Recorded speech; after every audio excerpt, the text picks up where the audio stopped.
بسم اللہ الرحمن الرحیم۔ السلام علیکم ورحمۃ اللہ وبرکاتہ۔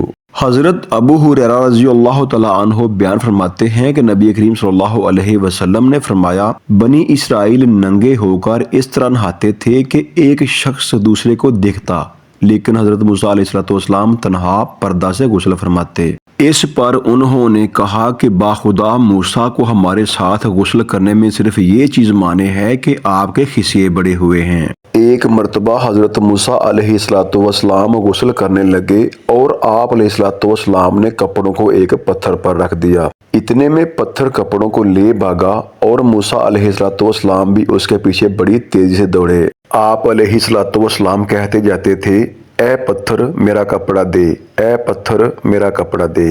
اس عرصہ میں بنی اسرائیل نے موسیٰ علیہ السلام کو ننگا دیکھ لیا اور کہنے لگے کہ باخدا موسیٰ کو کوئی بیماری نہیں۔ موسیٰ علیہ السلام نے کپڑا لیا اور پتھر کو مارنے لگے۔ حضرت ابو ہریرہ رضی اللہ تعالیٰ عنہ نے کہا کہ باخدا اس پتھر پر 6 یا 7 مار کے نشان باقی ہیں۔